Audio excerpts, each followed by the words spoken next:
बारामती विधानसभा पोटनिवडणुकीसाठी काँग्रेसकडून आकाश मोरे रिंगणात। सुनेत्रा पवारांविरोधात उमेदवारी अर्ज या ठिकाणी दाखल करणार। उद्या उमेदवारी अर्ज दाखल करणार असल्याची माहिती। बारामती पोटनिवडणुकीसाठी सुनेत्रा पवारही उद्याच उमेदवारी अर्ज दाखल करणार। माहितीच्या प्रमुख नेत्यांना अर्ज भरण्यासाठी निमंत्रण। उद्या दुपारी 12:30 वाजता निवडणूक कार्यालयामध्ये जाऊन अर्ज दाखल करणार। तर पाठिंब्याच्या मागणीसाठी उद्धव ठाकरेंनाही फोन। दादा गेल्यापासून राष्ट्रवादीला सगळे का टार्गेट करतायत? जय पवारांचं वक्तव्य तर खरात सोबत सगळ्यांचे फोटो, मात्र टार्गेट आपल्याच पक्षाला केलं जात आहे। जय पवारांच्या भावना पक्षासाठी अतिशय योग्य। तटकरेंचीही यावर प्रतिक्रिया। बीएसआर कंपनीचा मालक रोहित सिंगला अटक करा, जय पवारांची मागणी। तर जोपर्यंत कुठलीही कारवाई होत नाही तोपर्यंत रोहित सिंगला अटक करा। दादांच्या विमान अपघाताचा व्हिडिओ पाहिल्यानंतर सर्वांच्याच मनात शंका असल्याचंही जय पवारांचं भाष्य। तर जय पवार आमच्या पक्षाचे युवा नेते, जी त्यांची भूमिका आहे तीच आमची भूमिका, तीच पक्षाची भूमिका असल्याचं तटकरेंचं वक्तव्य।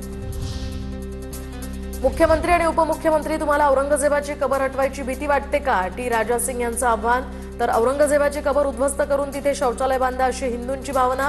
टी राजा यांचं वक्तव्य। तर जे अफजल खानाच्या कबरीवर जाऊन फुलं वाहतात त्यांची मानसिकता कशी ठेचता येईल याचा विचार केला पाहिजे असं मुख्यमंत्र्यांचं वक्तव्य। धर्मासाठी लढणाऱ्या लोकांनी बंदुकीचा परवाना घ्यावा, मदरसे बंद करण्यापेक्षा बुलडोझरचा वापर करा। तेलंगणाचे आमदार टी राजा यांचं नांदेडमध्ये वक्तव्य। भाजपची महाराष्ट्रामध्ये मोठी संघटनात्मक बांधणी। नव्या कार्यकर्त्यांना पक्षाच्या मूळ विचारधारेशी जोडण्यासाठी शिबिर।